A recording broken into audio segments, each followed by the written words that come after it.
Hey boys, it's HarmNone. Today, we have a buyer beware video, and it's on the new Pfister Xtreme that just came out with the Mansions DLC today. It's really unfortunate this car has some issues, but we gotta talk about them. I figured I should probably make a video on this sooner than later because I don't want anybody to waste their hard-earned nearly $3 million on this car, which is in kind of a broken state right now. So, let's get into it. So any mirrors other than the stock mirrors on the car break this vehicle entirely. They cause it to crash on small bumps, changes in elevation in the road surface. It's the same issue as the overflawed Xeno had a couple of years ago, if you recall that, where if you change the mirrors to anything other than the stock form, the car just behaves very strangely. It gets caught on curbs, it goes flying through the air, it's just crazy.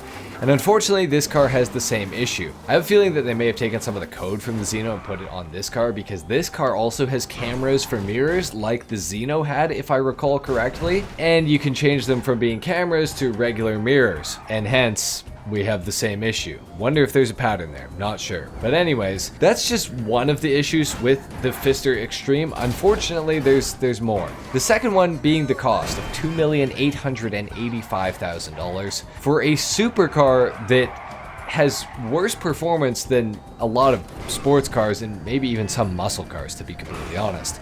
This thing has no HSW available for it. It has pretty bad handling, like every electric vehicle in GTA it seems, and it has a bad top speed, also like every electric vehicle in GTA. However, it also has pretty bad acceleration and a pretty bad launch off the line, which isn't really typical of electric cars in GTA. Typically they at least have that, but this doesn't even have that. Of course, being that it's electric too, it doesn't make an engine sound. Not that you would expect it to, but there's not that saving grace of it where it's like, you know, the car is like kind of not that good, but at least it sounds really cool. No, it's silent. And the other thing is the handling balance on it is so weird.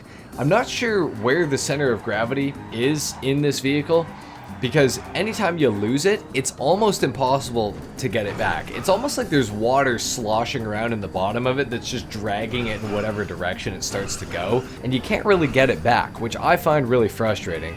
And I feel like most cars don't really behave like this, but a lot of electric cars seem to. And the other thing is, it's not particularly good looking. It kind of looks like a fishbowl. The roof, I feel like, is very high up.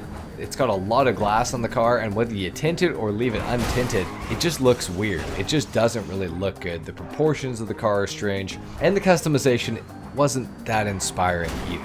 So, for all of these reasons, I would heavily advise you to avoid buying the Pfister Xtreme. I just don't think it's worth it right now. Now, when they fix the mirror issue, that could be another conversation, but I still think it's way too expensive for what you're getting. So, I would advise you to just avoid the Pfister Xtreme. I don't think it's going to be worth it. But anyway, guys, that's it for the video. Leave a like, help spread the word, and hopefully we can save a lot of people a lot of money by not buying this car and buying something that's worthwhile instead. Thanks so much for watching. I'll see you in the next video. Till then, take care. Peace.